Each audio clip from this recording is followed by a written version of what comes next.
presto changeo, say Shazam. Oh, I didn't say Shazam. There you go. I said it and it worked. What do you know?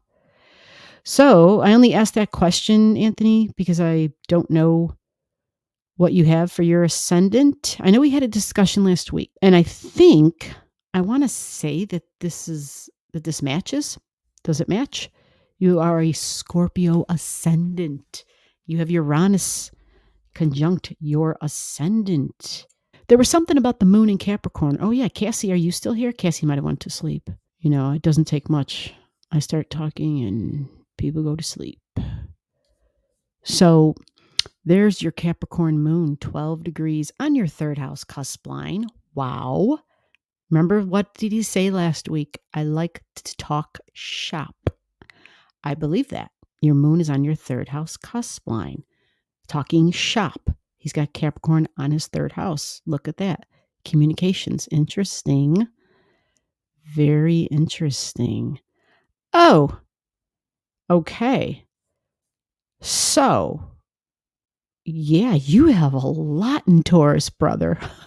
Holy smokes. Yes, you do. Wow. Hygeia, Chariclo, your natal Mercury. I think you mentioned that. Sedna. I know, like, what the hell is all this, right? Wow, a lot to explore for you. Vulcan, your Chiron is also in Taurus. I think Cassie also has her. Yeah, right? Because you guys were born. I can't remember. And then your sun, of course, is conjunct that. Oh, sorry. Challenges.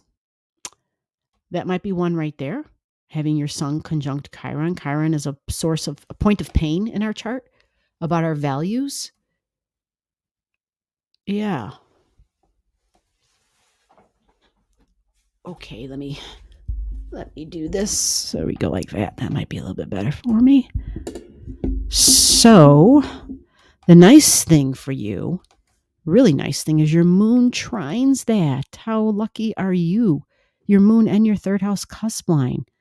Very fortunate. You have some really nice beneficial things here. You know, having a grand earth trine is really sweet in a person's chart. It just makes certain things in life easier.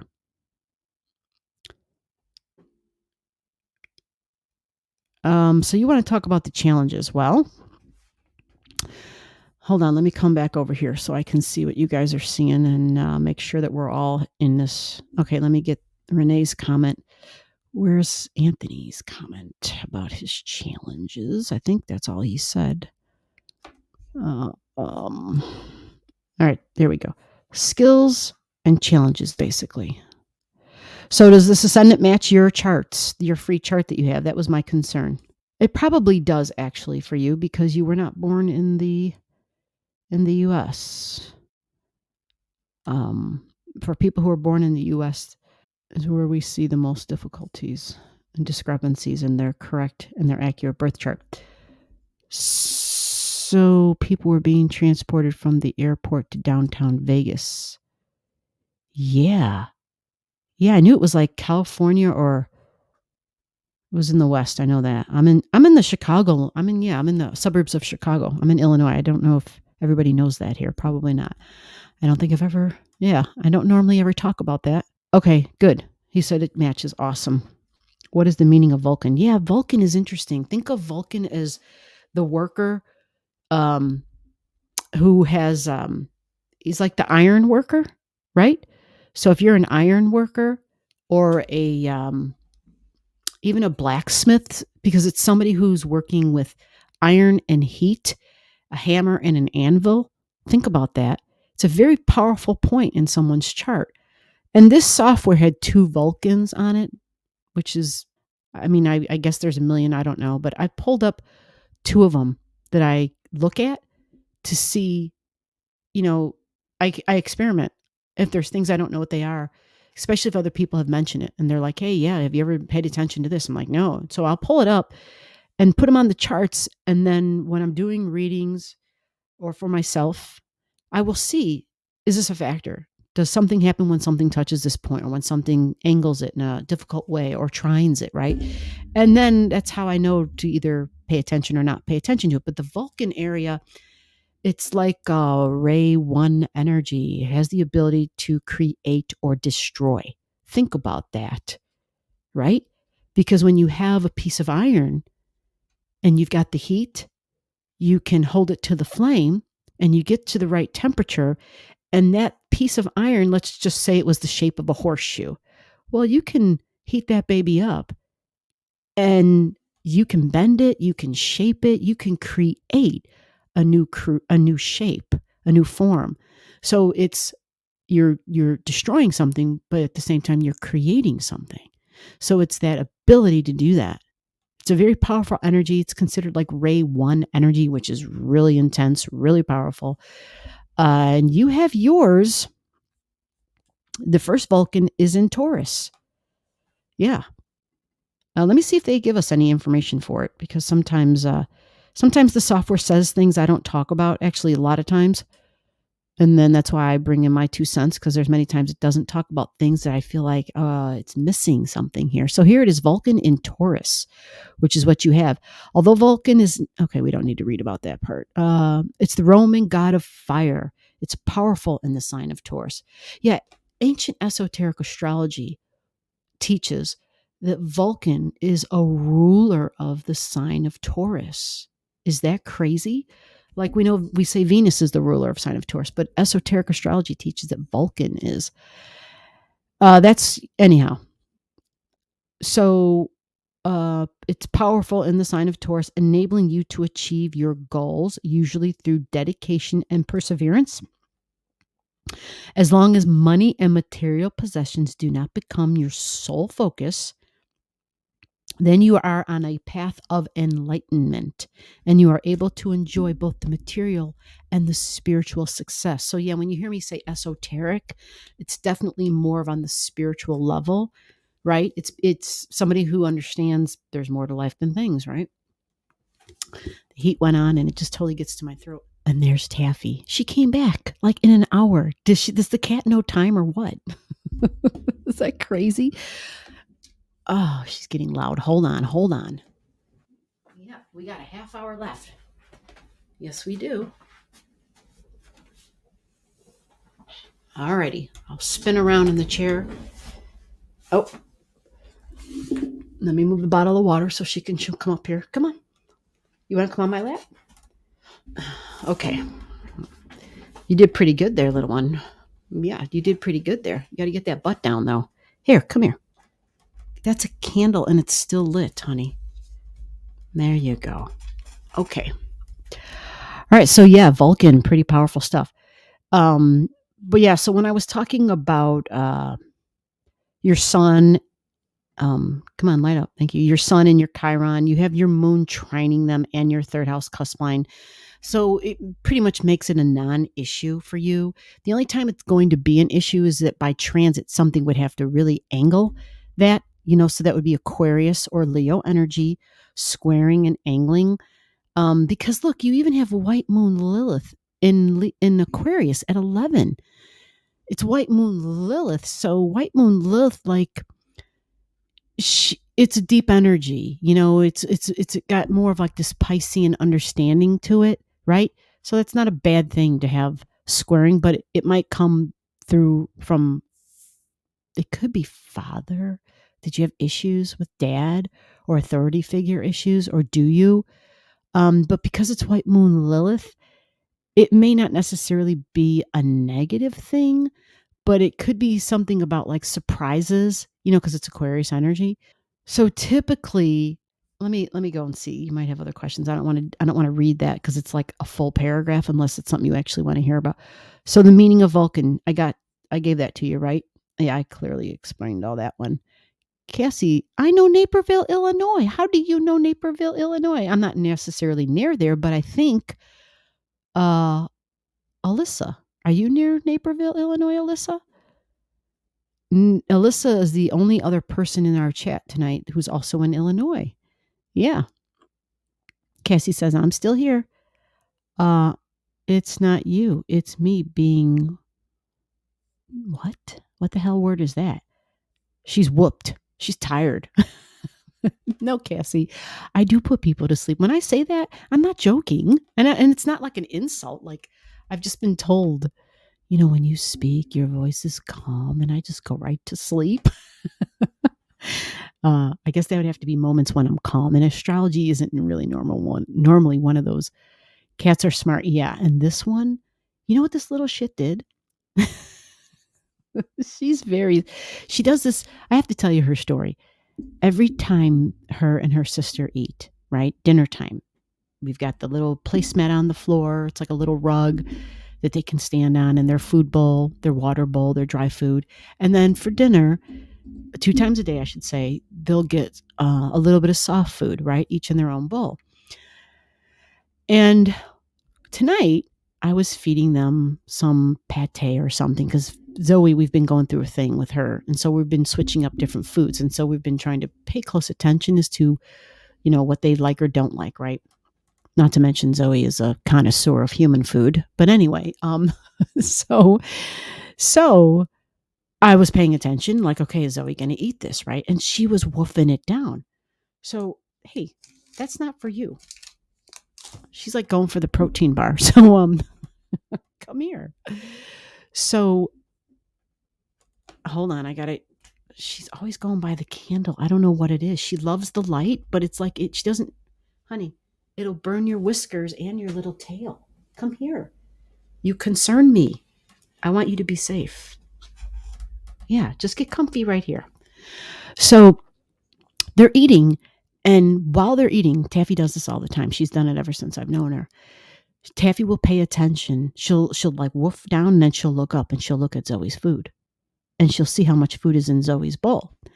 When Zoe's bowl gets down to, or if she sees how fast Zoe's eating, Taffy will walk away from her bowl. She'll eat like about 75% of her bowl. And it's like she makes sure that she leaves food left over for her sister. So now tonight, she walked away. But this time she walked away, but yet she stayed in the kitchen. She didn't leave the kitchen, right? Sometimes she'll walk away and she'll just literally go into another room. She didn't do that tonight.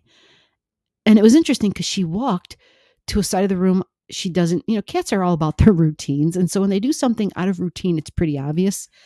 And so I saw her do that. And I'm like, interesting. You're standing over there. I've never seen you do that. Not, her routine was just different. So she was standing, hiding behind the garbage can, but she was watching her sister eat. So Zoe finished her food. Zoe ate the rest of the food that was in her bowl. And that was it. She didn't go and eat the rest of Taffy's food. So Zoe ate her fill and then left the room, left the kitchen altogether. So Taffy stood there for about 30 seconds, just waiting and looking, just watching the food bowls. And she was like, I'd say 10 feet away. So 30 seconds or so goes by, and then Taffy creeps back over, takes a look at the food bowls, and sees that she has more food to eat. So she then goes ahead and eats. Well, she then finished the rest of her food. But every dinner, Taffy does this. And I look at that cat and I'm like, this cat is the most elevated being in this house. Like, she looks out for her sister. Now I know some might be saying, a typical argument could be, well, the cat wasn't hungry. The cat didn't like the food. No, she came back and polished off the rest of her bowl, licked it clean, and then did the same to her sister's bowl, there was just a few little morsels, like very few. Licked both the bowls clean. So it wasn't that the cat wasn't hungry, or didn't like it even. She always watches. And if she sees that her sister really likes something, she makes sure that she leaves it for her. She does this all the time. And it's like, I want to be like you. I want to grow up and be you, Taffy. When I grow up, I want to be you, Taffy. Yeah, you are so just an awesome kitty cat. You really are. You have a lot to teach us. All right, so Anthony, I'm sorry. I just had to tell the Taffy story because she came back. So, wow. I love the description of Vulcan and Taurus, right? I have a link to the name Vulcan and one of my hobby interests. Yeah, I believe that. I totally believe that. I do too, actually. Hey. See, it went right to her head. Now she thinks she can chew on the shit out of everything. And she's like, remember what you just said. Now remember, you want to be like me one day. But no wires, no wires. Yes, I agree, Dee. Cats are smart. I call them little humans because they are. The personalities that they have is amazing. And that doesn't have to mean that they're like angels. On the contrary, they're like humans. They're just like, respect my space, respect me, and you do that and we'll get along. If you don't do that, I'm going to let you know. Okay, so White Moon Lilith, not problems with authority figures, but I never felt that my dad was too close to me. I never felt my dad was close to me. Yeah, and it was likely because you have this Lilith energy. You have Lilith squaring your sun and your Chiron. Even though you have the moon over here, which is trining it, which is also dad energy, you have this white moon Lilith that's sending a square energy to it. So it's like you said, it's not that it's necessarily, what was your words? It's not that I have problems with authority figures, but I just felt that we weren't real close. Yeah. Thankfully, you don't have like a house cusp line in either Aquarius or Leo that squares that, because then it would have been like you would have been the guy that had a problem with his dad, who grew up probably angry and anyway, we have mother wounds, we have father wounds, we have all sorts of wounds, and then we grow up to be these humans who have all these, I don't know, all these energies that we don't know how to express our feelings or our anger or our isolation or whatever the hell it is that we feel, or like we just feel empty in some way or unworthy in some way, and then it's like we unleash it on society. Where are you going? Are you leaving? That's fine, but I'm not getting the door. You have to hang out for a little bit. Just letting you know. Now, you have beautiful air trine energy, and I'm pretty sure you know that, right? You even have Jupiter. You have the Jupiter in Virgo, and then you have it conjunct your Mars. Wow. Okay. So, yeah, when a person has their Mars, again, these are together, they're conjunct. So, Mars is your body, the actions with your body, but it's, yeah, you're going to be kind of meticulous. Yeah, and it's in your 10th house. So your job, do you have something where you're working and you get to have projects that you do solo? If you don't, you probably notice that you work better, possibly having those solo times. 0 degrees. So that would be a square. So do we have anything angling with Gemini at 0? No. And Sag, no. Well, that's, again, really nice chart. You have a lot of beneficial things. You do have some red, and so I'm going to point out those major things that you can see. That one I already talked about, which was the white moon Lilith. And white moon Lilith can just be, let me read her to you. It might solve some things. So just having a white moon Lilith in the sign of Aquarius, you are a constant source of surprises. As such, you delight your companions and loved ones. You understand the need for each person to express his or her true nature without fear of judgment, yet at the same time, you are also well aware of the need for societal and spiritual frameworks. You are likely to spend much of your time talking with other people, planning social events, or working in a people-oriented profession. This would totally help. You are also likely to have a deep love for nature and the environment, perhaps even leading others to a greater understanding of the need to share the Earth's resources. Now, that is strictly just your white moon Lilith in Aquarius, okay? It's not talking about it squaring your Chiron and your sun. I already pretty much explained all that, and you described it about the not feeling too close to dad energy. No, here's the other deeper question I'm going to ask you. Do you feel as though that affects your sense of self-worth at all in a way? And you might not, or it might even be something you don't think about. That's a possibility. You might just go through the motions and, yeah, you have a lot of support to be able to do that.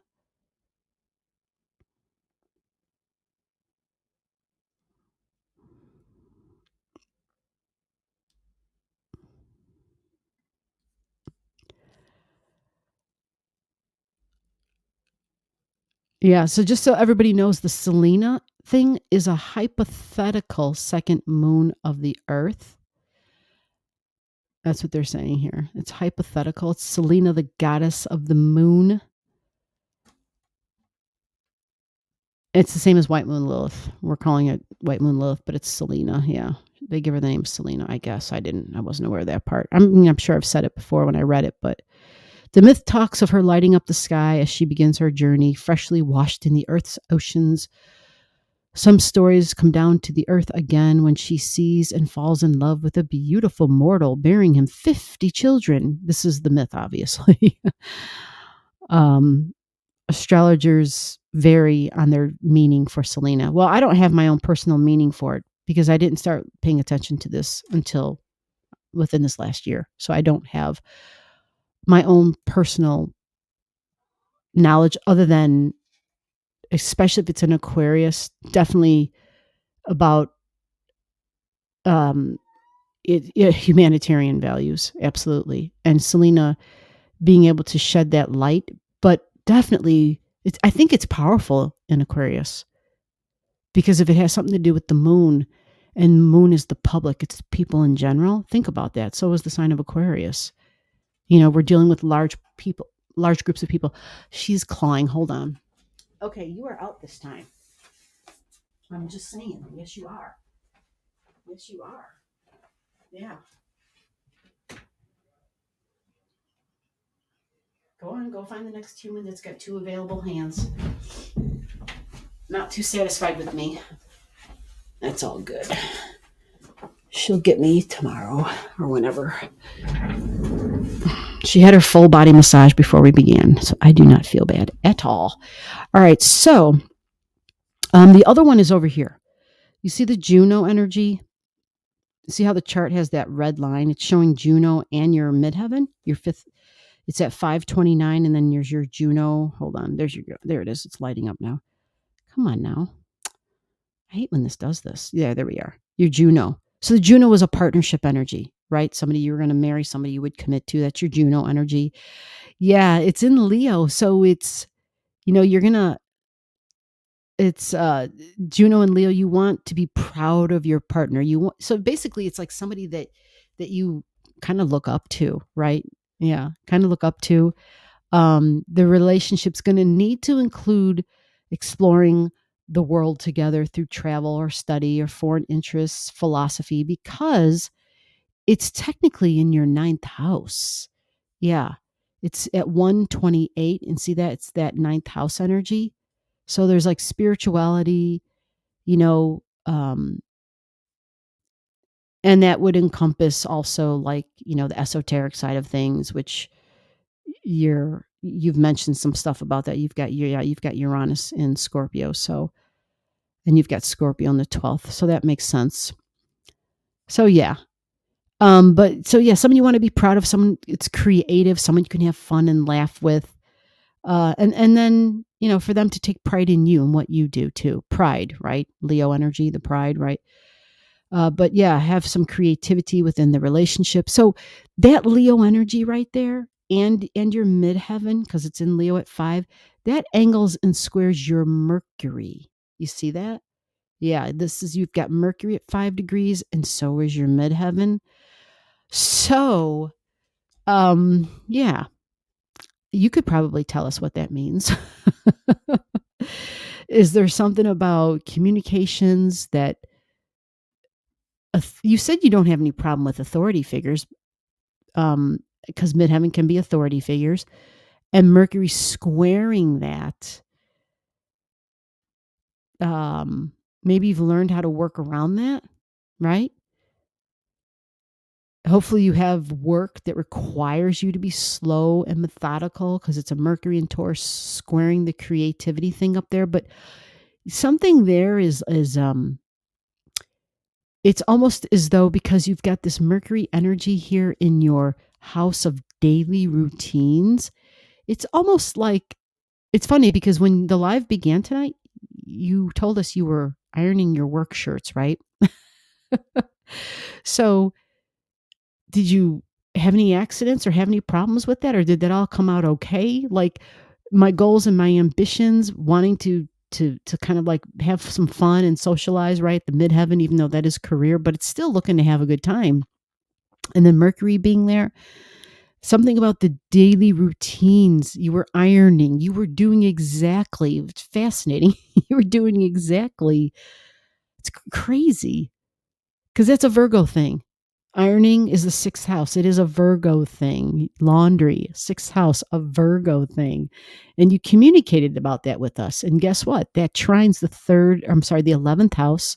Your 11th house is at 3 degrees and 31 minutes. And the 11th house is what we're doing right now. We're having a group chat. We're on a live stream. The 11th house is the internet. Yeah.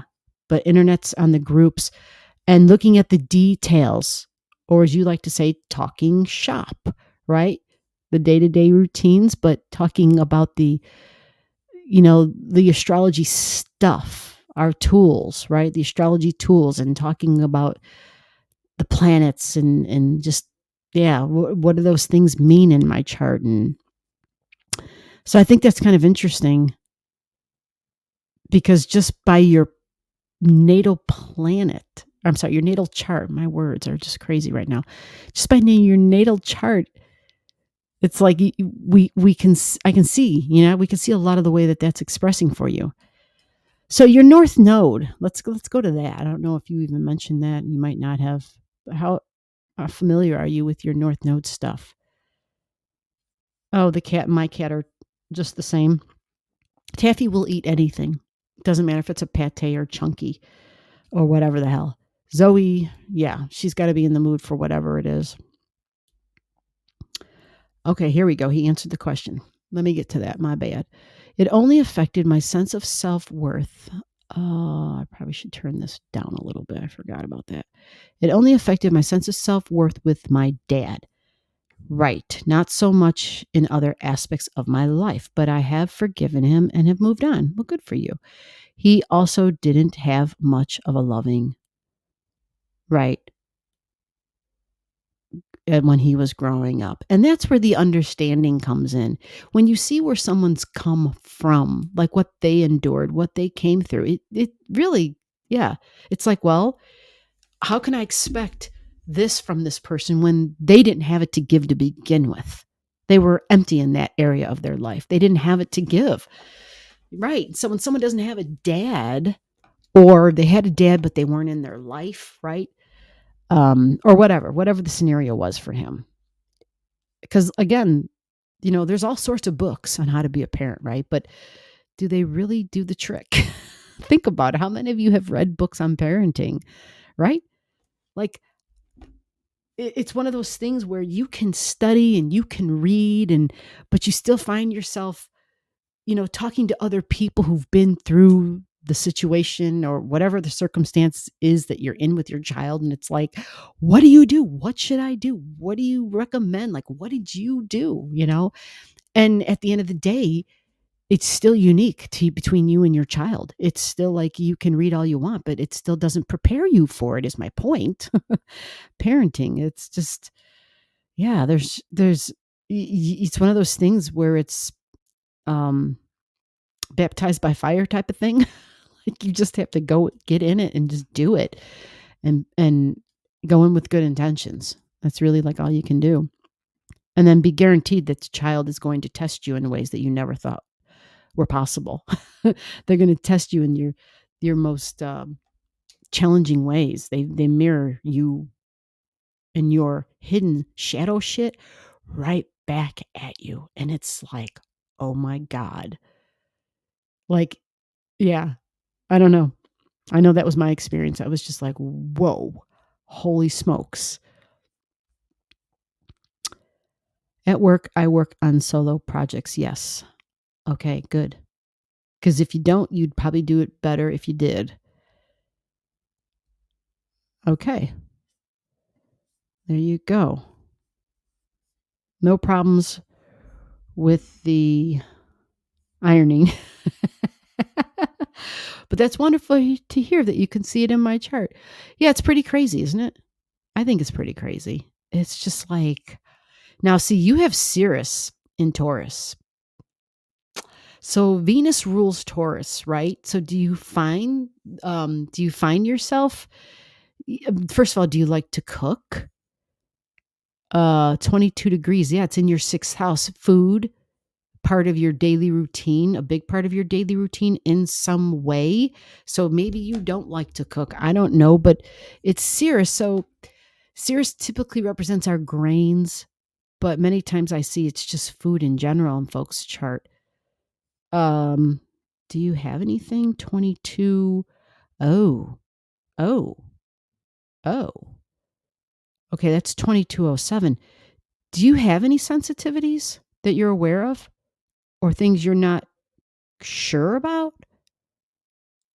I only say that because your north and south node actually they square your Sirius, but of course well, I'm sure you know that your north and south node square your ascendant and your descendant. Yeah, right? So in astrology, this is what we would call a great cross, right? Because you've got your north and your south node, and they're squaring just, yeah, almost exactly, right? Are they all the same? Is that 26, 28, 26, 26? Yeah. So that's got to be a bit of a challenge for you. However, what we end up doing is finding out that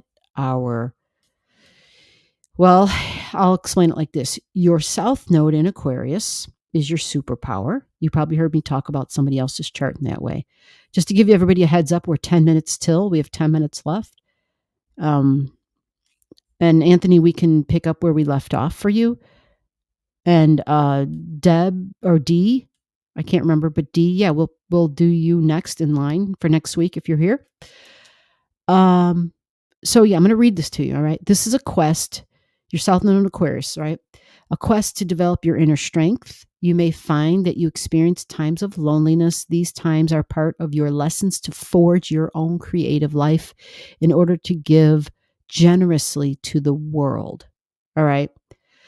So the South Node is, just these skills, this innate knowledge that we have that we came in with, like our soul had it, right? And so we were born and we're just really good. So having it in Aquarian energy would suggest like tech, because it's Aquarius. It would suggest maybe even science or medicine of some sort, possibly research. Interesting, because this node also gets squared by your Uranus energy. So that could make that a challenge, what I just said. But it's Uranus squaring Uranus. But again, Uranus in Scorpio is really like the super detective, and it's in your 12th house. Holy smokes, on your ascendant.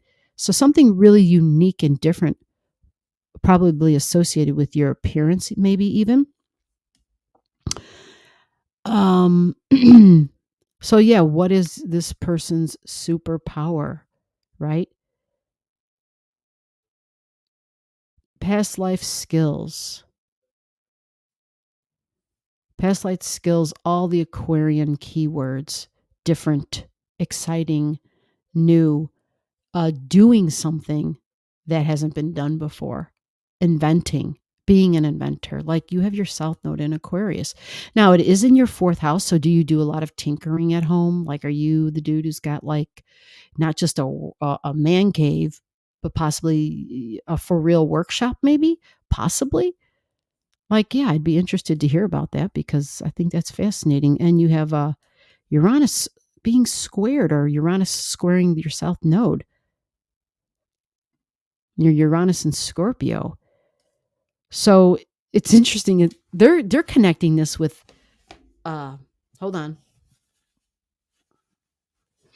And here it says, again, reading the software, when you have your Uranus energy, Uranus and Scorpio, squaring your South Node, it says your destiny is linked with the discovery of new and exciting thoughts and concepts. You need to make sure that you do not seek excitement at all costs, but that you direct that energy wisely. You are being challenged to make a contribution to humanity. Whoa. Okay, dude. Some big energy here.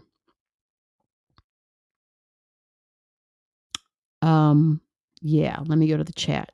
Looking for the feedback on that. What do you think about that?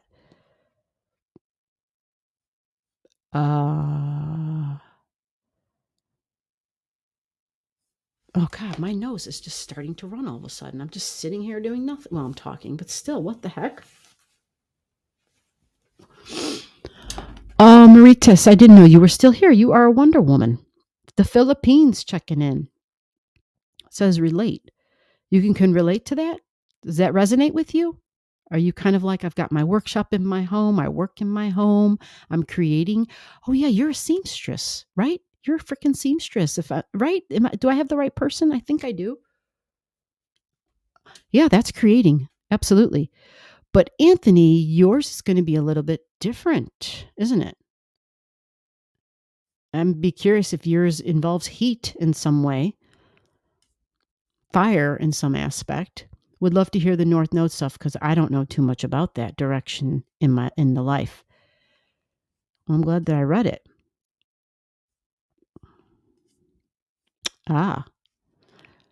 Let me get back up and let me read to this. Okay, so with Cirrus, I never skip a meal.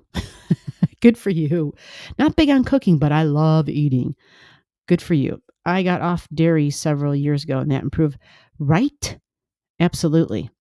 Well, you can thank having Cirrus and your Sun and your Chiron, all that Taurus energy. You can thank your smarts and your Mercury in Taurus because all of that is in your 6th house of Virgo. See, Virgo connects the dots. It says, when I do this, this happens. That's Virgo energy. Yeah, you can thank Virgo for that. But it is also interesting. There are some astrologers that think that Ceres, Ceres, some astrologers think they, how Virgo's ruler is Mercury. I've read some that believe that Ceres is a co-ruler of the sign of Virgo. And I can understand why they think that. And I'm not saying it's wrong and I'm not saying it's right. I can understand that though, because it's the connection to the body and the health, the digestion. And Ceres has our food, right? Our first brain is our gut, right? Like that makes sense. That makes sense to me. Totally does. I also have Ceres in my 6th house like you do, but I do not have it in the sign of Taurus. And it literally rules my damn chart because it's at the highest degree of all my planets in my chart. And it rules my life. What kind of food I eat, how often, you're very clear. You're like, I never skip a meal. I'm not big on the cooking aspect, but I love the eating. And I knew to get off dairy. Smart.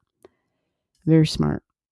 Very food conscious in terms of your health, right? I work in the public hospital sector. I have a man cave, but would love to upgrade to an at-home workshop. Yeah, I can't believe you don't already have that. I'm shocked. You are absolutely welcome. I'm just shocked you don't already have that. Seriously. You have Aquarius here and Uranus. So when I was reading your South Node, right? That is your North Node. I know that doesn't make any sense. Okay. But in this software, instead of telling somebody their superpower, if I click on your South Node and if I click on your North Node, they read identically. So I'm going to go ahead and I'll read the North Node for you as a closing here. The North Node in Leo.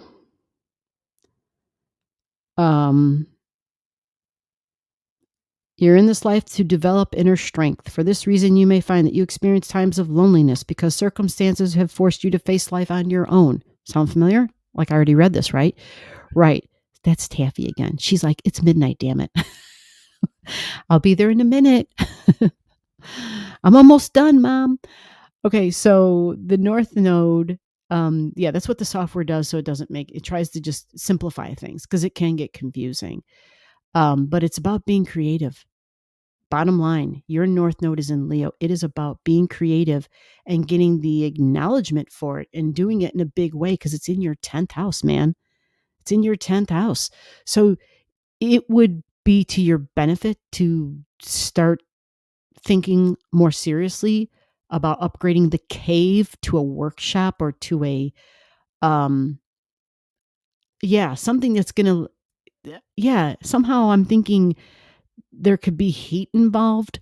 It might even have it's crazy because you have Uranus here, but you remember the Vulcan energy, the ability to create, to destroy by fire, to manipulate material, but iron, like shit that's really hard to bend. So in other words, we're taking something that already exists and like up-purposing it, repurposing something, right? It's kind of like that Vulcan energy. And then your North Node is in Leo, fire. Leo is a fire energy. Yeah. But it's unique forms of expressing. So it could be artistic. I don't know. You have a lot of ability to be artistic. If you haven't played around with being artsy, and that could be crafting, that could be doing something that uses tools, or it could literally be getting out the paints and, being artistic in that way. But experiment. Do yourself a favor and experiment because you have Uranus squaring your nodes. And I wasn't making that up when it said that you're supposed to contribute to humanity in some way. Okay. So not to say that the job that you're presently in doesn't, but there's something you're supposed to be creating that does that. Okay. And it might be, who knows, right? We're talking about the future and we're talking about Aquarius energy. So yeah, you're going to have Pluto dipping into Aquarius. And my friend, you do have something at 1 degrees in the sign of Aquarius. You have Estrella there. You see this? Come on, girl, light up. I'm talking. Thank you. Like, don't light up when I'm talking about it. Thanks. So yeah, you have Estrella at 1 degrees in Aquarius. So it's kind of like that pit bull energy. It's kind of like somebody makes a recommendation and you might feel a resistance to it. Maybe even what I'm saying right now as I'm saying it, you might feel like, well, yeah, I want a workshop, but I had more of this in mind. Either way, experiment, experiment, experiment. Think of the mad scientist. I'm not saying to do crazy shit. I'm not saying to, do dangerous stuff. Be smart about it, but don't be afraid to experiment. Okay. So with that, folks, it is 12 o'clock. The kitty cat is banging down my door with her claws.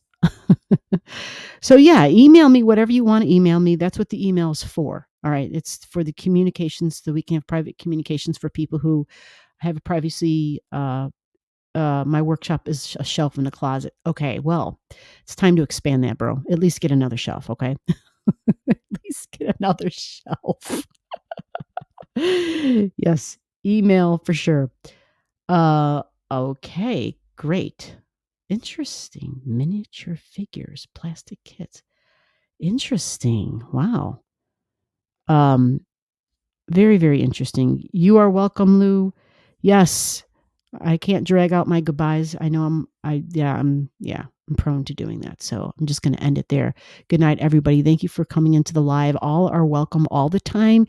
If you're listening and I don't have your digits and you're interested in something you just saw me do, it doesn't cost you a damn thing. I mean, it costs your participation and your time, right? I'm the one who sits here and does the reading, which is what I'm doing this for. That's the whole purpose. I enjoy doing it. And it's really to help understanding, to help give us understanding, right? And Anthony's explanation with the astrology and his chart and his dad in that situation, that's part of it. That's a big part of being able to understand that it's okay that happened, right? And then now I see why it happened. I see how easily it could have happened that we didn't feel real close. But instead of being angry, right, we can ascend. We can go above that, and we can just come to a place of just like shit happens. Shit happens. It doesn't have to be so personal. Yeah, it doesn't have to be so personal and hurtful. Somebody once told me that We have the power. We have the power at any time in our lives to assign how we feel about an event that happened. That's where you have your power. Whether it was a good event or a bad event or an experience or whatever the hell it was, however long you're carrying something around with you, if you're still carrying something and if it's painful, the power is yours to assign how you feel about it. It is your power. It is not the other person's responsibility to come to you and to change the way you feel about it because they need to say the magic words. No, it's our ability. That's where we are the masters of our own lives, where we take that power and we say, okay, I'm going to change this. I'm going to change my emotions around this. I'm no longer going to let this, hold me back or it feels like the hole I'm in is getting bigger. No, I'm going to step in and say, I'm here to save myself. And this is no longer going to have power over me. And that's why and how we have the power. We, it's not about what happened. It's about what we did with what happened to us, like how we responded to it. So yeah, that's just a piece of knowledge that's not mine. I'm just sharing. These are the great words from others, great quotes from other beings. So I'm going to let you guys go. Have a great night. And remember, together we're better. Bye-bye.